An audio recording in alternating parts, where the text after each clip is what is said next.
Good morning, everyone. The Diversity Benefits Everyone series was first launched in 2014 and is brought to you by the Office of Diversity and Inclusion at Edgewood College. This series is an opportunity for our faculty and staff to hear from content experts, practitioners, and community leaders working with and advocating for underrepresented populations. In our new reality of connecting virtually, this series is transitioning to a number of WebEx panel sessions and interviews, where you'll have the opportunity to listen to pre-recorded sessions featuring faculty, staff, and community leaders. Over the next few months, you'll learn more about the needs of underrepresented populations and some of the challenges and barriers that exist within our community. I'm Tony Garcia, Executive Director of Diversity and Inclusion, and today we have the great opportunity to listen in on a panel session featuring Sandy Morales, Chief Executive Officer of Big Brothers Big Sisters of Dane County. Let's jump in and learn why diversity benefits everyone. Sandy, would you mind introducing yourself to the audience and sharing more about yourself and life experiences that have shaped your commitment to not only serving youth, but equity work? Yes, thank you for having me, and good morning to everyone at Edgewood College. Again, I'm happy to be here and just talk about, what our youth are experiencing and, how our volunteers are making an impact, despite everything that's been happening with COVID-19 and just a lot of the instances of racial justice that are appearing more visibly.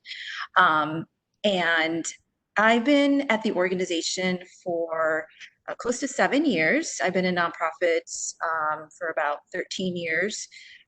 My background, in terms of, my heritage and my ethnicity. So both my parents are Mexican immigrants, and they came to this country over 40 years ago. They have, they've always had this mentality, as many immigrant families do, is like they come here to, for jobs, to support family back in, in their home countries, trying to make a better life. Once they started to build a family, they really wanted to make sure to provide me with the education that I needed to thrive. And so, which is very, very common that you find in immigrant families. They very much know that education is the key to success. So very early on, my parents instilled in me, the values of an education, of a path forward out of poverty, and I would say a path, potentially, they saw it as a path out of any potential racism or discrimination. They believe that if you were educated and you had a good job, like you were going to be held to an equal standard as others. I can see why people put a lot of effort into, building the next generation, especially if they're your kids, and getting them to a level where they can, be competitive in a competitive workforce or just living environment. And so, I was very fortunate to have, perhaps, it's kind of ironic, but I think my family, my parents especially, were very fortunate to have been immigrants in a time where immigration policy was actually approved or accepted, a path to citizenship. So, my parents were were part of the group that actually were able to become U.S. citizens, naturalized citizens through, a federal policy that was, back in like the 1986, immigration reform policy, during the Reagan years. And I will have to say that me being here today, being able to kind of fulfill the dream of my parents in terms of education, going to college, now, taking care of my career, and now also, also taking care of my parents as well at some point. But I think a lot of it, I wouldn't have been able to get this far hadn't it been for my parents, what would you stability, stability because they didn't have to fear their immigration status. They could get a job with having a social security number. They could participate in my dad could participate in his pension. Mhm. He could contribute to his pension. He could save for retirement. My mom was able to participate in her company's profit sharing. They were able to open up 401ks and IRAs. And, my parents, my dad is, getting ready to retire. And I know I owe a lot of that. Um, and the less worry for me, knowing that my parents had stability as just being able to live freely in this country. And um, so I very much relate to, when I think about right now what's happening with Black Lives Matter, and I think about like, how did we get to here? And I think about all the policies that have been put in place since the beginning of why underrepresented folks perhaps are also the ones that are underrepresented in so many places. I think about all those policies that took place at a government, public sector level that have prevented underrepresented groups achieving. And I think back to my own history and my parents and how their success, um, unfortunately, isn't always just about hard work. Sometimes it's just about those policies that were put in place that allowed them to have that equal playing field, to work hard and actually feel like they're working towards something that will sustain them in their working years. Um, so that's kind of how I see all of this playing out, just kind of thinking about like how my parents were affected. Um, and being the first person to go to college in my family, and even today being in so many places where I am the only young leader of color or woman, young leader of color. I just don't want to be the first, and I don't want to be the last. And I think that has given me just a lot of passion for making sure that, as so many have supported me, whether it's my parents, teachers, mentors throughout my career, that I could do the same for others. And whether I'm doing that outside of Big Brothers Big Sisters or putting my energy to ensure that our littles in our program are receiving that support from their mentors. I think that drives me to be in this position and be in the space for so long, because I feel like there's so much more left to do. So Definitely. No, I appreciate you so much sharing with the audience your story and background, and how that connects to why you're in this leadership role serving youth and inspiring folks to be the next leader. So thank you. And speaking of Big Brothers Big Sisters, can you give our faculty and staffs over the 40,000 view of the organization and who you serve, what you do, et cetera? yes. So here in Dane County, so we're the largest youth mentoring organization in Dane County. We serve kids between the ages of 6 to 18. And we match them up with a mentor, a one-to-one relationship that will basically, what we all say, ignite and defend their potential. And what we're seeing today, and I mean that mentoring is not in a new concept. Big Brothers Big Sisters has been around for over 100 years, and here locally about just over 50 years. Serving just over 15,000 youth in that time. Um, Wow. and when we talk about defending potential, I think it's so relevant right now. We're talking about mentors that commit to, spending time with their littles, whether it's providing them with new experiences, out in the community. Some kids have not been able to, sometimes just go outside of their community to see what else is out there. But that along with being someone to provide guidance and support, I just think kids are just facing so many pressures today, and when they're kids, they want to have fun, and they deserve to have fun. But as they get older and are faced and with more challenges, whether it's academics, whether it's friends and other external influences, social media, things that are happening in their family, um, that doesn't provide that stability.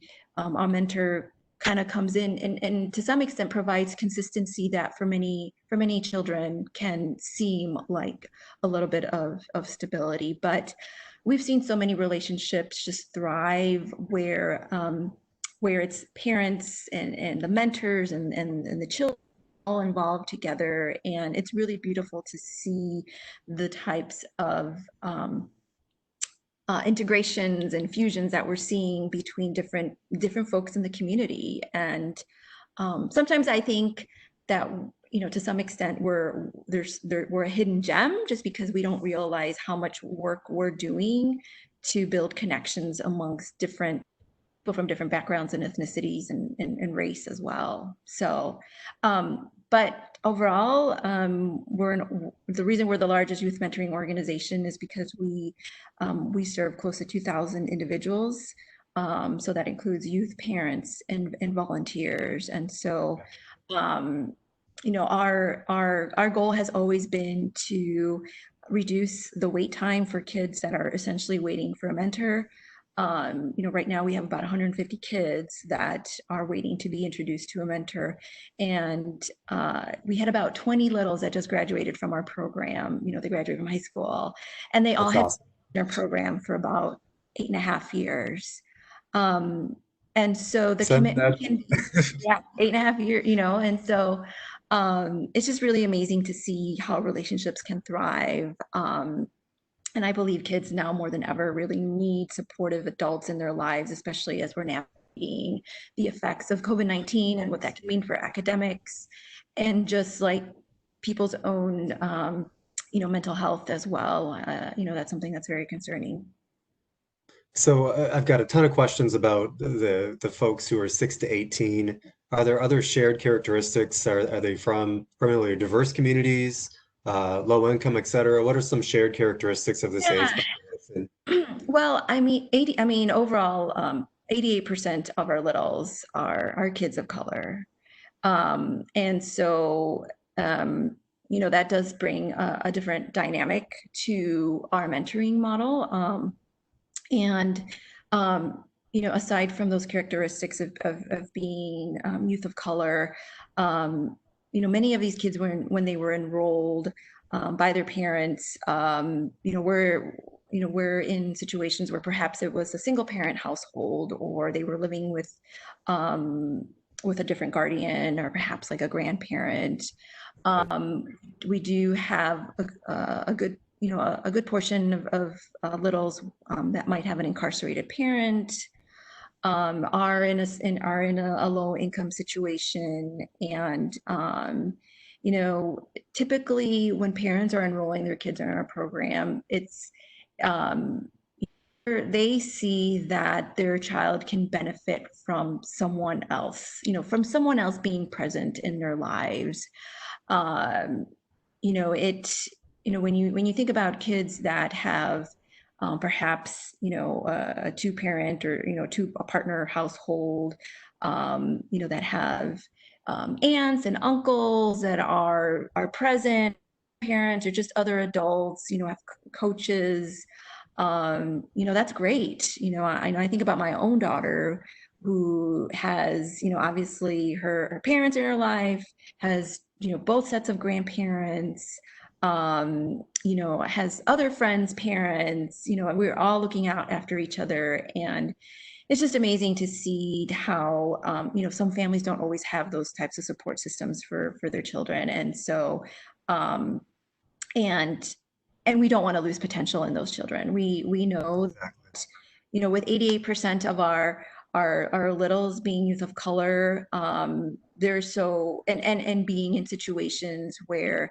um, we need to set them up to succeed. And so I think that's one of the things that we're really focusing on with our bigs, and how they can be supportive of their littles, before COVID, and obviously now with some of these constraints. Definitely. So can you talk more about some of the constraints that COVID has brought on to your org? And also, I know we talked offline, a large number of the bigs are from white communities, right? And Mhm. so can you also Yeah. talk about sort of allyship and what that looks like, possibly pre-COVID or now, and then some of the challenges, how you all have sort of moved into the online world and Yeah. creating and supporting one-on-one mentoring relationships that ignite the power and promise of youth. Right. Yeah. Well, COVID-19 has definitely, like I mentioned earlier, thrown a wrench in this whole, one-to-one relationship. So, we base our relationships are based on seeing each other, and having conversations, and, being able to read body language and just share these special moments together. And that's not happening. Um, and we've had to make a virtual switch, which some of our matches have done, especially the older matches. When you talk about the 16 to 18, those are the ones that where the little has a phone, or or they may not have a tablet. They may have had one when school was in session, and maybe not anymore, but they typically have phones, so it was a lot easier to connect. We have little that are gamers, so they found a way. So a lot of bigs have adjusted to, and I'm going to become a gamer. I am a gamer. So this makes sense for us to do that. And that's how we connect. But there is definitely, um, a challenge with some of our younger littles, like, if my daughter, there's no way she can hold a conversation over Zoom with an adult that doesn't involve, like, let's play Yeah, games, right. or like, let's do funny faces. It's just not the same. A lot of our younger littles don't necessarily have devices or phones, so much of so there's been a little bit of a challenge with communication, because the person who usually has the device is usually like an older sibling or the parent, and if the parent is working, or pass the phone, and still, that can be a challenge for some of our younger little. So um, we are trying to find a way where, perhaps it is so doing more of a virtual mentoring platform. Um, and right now, kind of thinking about a curriculum that would go along with a virtual mentoring platform. So it's not just like, hey, how you doing? But it's like, is there a kind of curriculum, or um, direct that leverages technology to really build a relationship? And that's something that we're trying to explore for our matches. And for those that maybe cannot do virtual mentoring, is there a way we could do more of a pen pal thing where they're actually writing to each other? And Also, obviously it would, go a little old school, but obviously for some of our littles that um, are able to, it would help them with their writing and reading perhaps. So definitely. we're thinking about the challenges up ahead with schools.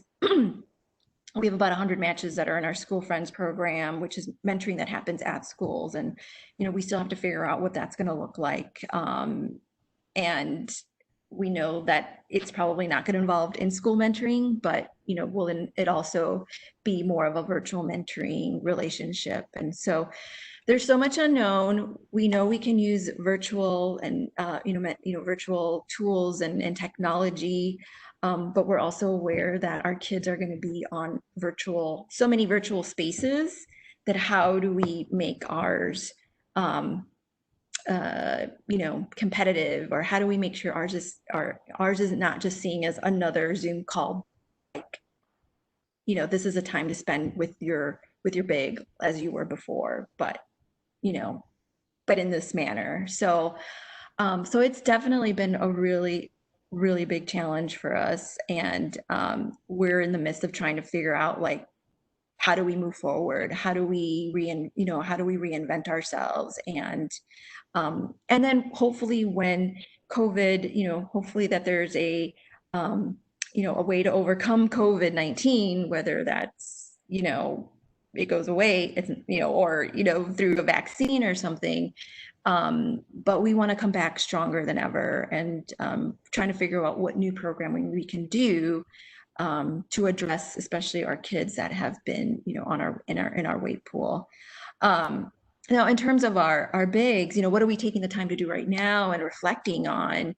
Um, the majority, when 88% of our littles are kids of color. Well, it's actually quite the opposite. 88% of our bigs are white.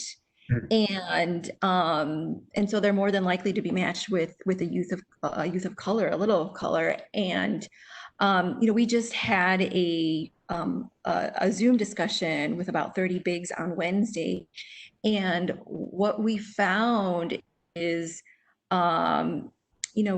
what we found with that group is like so many of them have kind of been on a journey to figure out how to become a white ally on their own, so we got questions like, how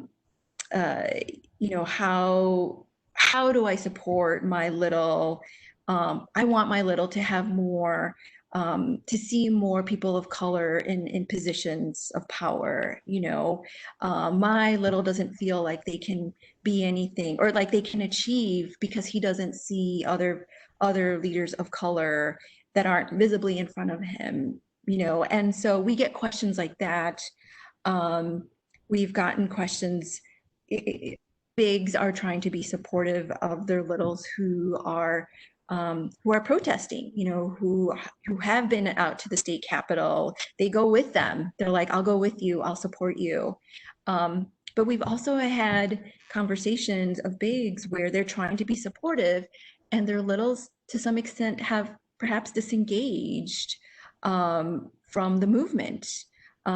Perhaps, many of them are exhausted. Like, believe it or not, young people can also be exhausted. That's the truth. While there are some that are out, at the state capitol and protesting, there are some who are just like, I can't take this. I can't see another image of a Black person being traumatized by white systems, or by the police. We have that too. So, and I think for us, we have to think about like whether they are engaging in this movement or where they're stepping back and saying like, I can't, I need to take care of myself. Like we need to figure out a way to address and, well, just be supportive of those two, those two avenues. And for our bigs, you're adults, you've had so many years of experience, right? And we're talking about volunteers that want to take action, that want to do something right now. And so it's trying to navigate and figure out, what does supportive mean right now? It could mean going to protests with my little. It could just mean I'm here for you. I support you. And that's enough. And so I think that's where we're at right now with our bigs. I was just in a conversation with a board member and she said, now's a good time to kind of step back and in terms of how to be an ally for our Black community and our Black. Now's a good time to do your homework. Now's a good time to go back and read. There's so many resources. There's so many books to learn about like how did we get here, and really like unmask perhaps, or what I've seen. What was the other one? Unlearn what you learned, in terms of how this world functions and how you participate in it. And so I think now's a good time for reflection and I think some of us live in this, I have to do something, and I have to do something that's visible, that others can see that I'm doing this, and what I've learned that it doesn't necessarily mean that you have to be um, visible for others to see that you're doing something to be anti-racist. But it's a really good time to listen and to question what you think to question what you think you thought was right, and to go back and just read the resources and do a lot of individual learning and reflection on what it means to be anti-racist.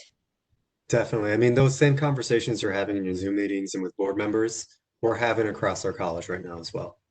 So I've put out a call to around white consciousness. I want our faculty now throughout the summer in particular to focus on identity, to focus on privilege, to do their homework. I'm sending out weekly readings, YouTube videos, Yeah. all sorts of different things with help of a lot of great folks that are also sending resources to share out. Because now's the time. With everything that's happening across the world, across the US, here in Wisconsin, our faculty and staff need to be prepared to not only serve and to support and to be allies for, but to obviously be great instructors and do it from a cultural lens as well. So we're literally having the same conversations, but how we do these with 18 and 20-year-olds, et cetera. So it's great to see and hear that you all are stepping that up as well, and challenging the bigs to be better allies. And we've talked about that word at Edgewood for a while, and I just wanted to ask, what does it mean to you to be a white ally from your vantage point as a community leader? Right. Yeah. The first image that comes to mind is standing side by side. I think that's what really being an ally means is, standing next to each other. But an ally also means that you acknowledge, you acknowledge when your role as ally is to use your role as an ally to use your privilege. One of the books that I've been reading, it's called Critical Mentoring, and it talks about the roles of um, of a mentor. So it's more specifically about mentors when they're mentoring kids of youth of color. And if you're white, what does that mean?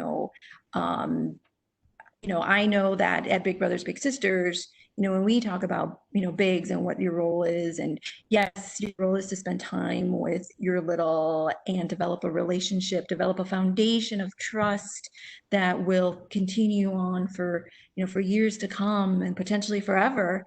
There comes a point where, if you're a white person and obviously with privilege, that you recognize that we live in a world that was built for white people. And when you're trying to mentor a young person in this world, I mean, you're asking them to basically, I mean, and unintentionally, like mold themselves to live in a white world. And really, as a mentor, you're trying, and so in this book, they describe it as, unclean air. Like it's unclean air for certain people. It's unclean air for people of color when it's built for white people. And so this book really talks about the role of a mentor being someone who who cleans or clears the air Hmm. for their mentee. Like that's their role as a mentor, as an ally, is to use your privilege to clear and clean the air for others. Because we are, we're living in this polluted environment, and as allies, you have the opportunity and the ability to clean that air for others, Definitely. and Dismantling I think, systems, right? right, exactly, dismantling that racism. But when you think about it, it's like the air you breathe and where you exist. How can you exist and breathe when it's so toxic? And that's what I think an ally means. I appreciate that. Thank you. That's a really great analogy as well. around the air. So that's awesome.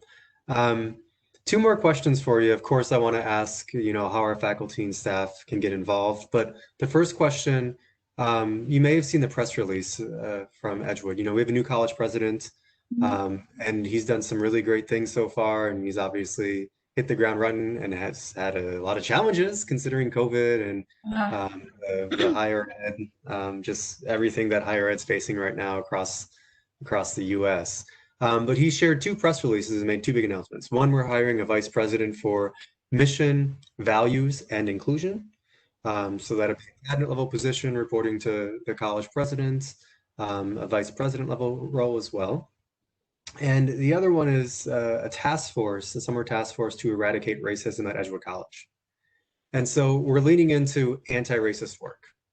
And so from your perspective as a community leader, who's in the equity field as well, when you hear that Edgewood's leaning into anti-racist work, what does that mean to you? What do you think about when you hear a task force to end racism, all of those things? Just want to unpack that real quickly with you. What comes to mind? I always associate institutions with policies and procedures. So that's one of the things that definitely comes to mind is, looking internally at policies and procedures and think about, like, are these holding people back? Are these policies holding us back from recruiting more youth of color, or just making sure that it's accessible to everyone, whether it's admissions, whether it's diversity, which obviously brings diversity of thought, right? And makes you a stronger university. But as well as students, what are the policies that are holding the institution back from really making this an institution for all, and gives everybody that access to a great education. So I think some of it has to do with, your policies and procedures that are in place, and really getting down to every policy with that eye for equity. I think the other thing is, obviously looking at, who currently makes up your campus from faculty and students. In terms of the environment that you're looking to change, kind of going back to the air, like, Yep. Do you need to clean the air on that campus? And how do you do that? And I think there's the allyship obviously belongs to the administration, in terms of, the white, the white administration, the faculty that is white, the students that are white.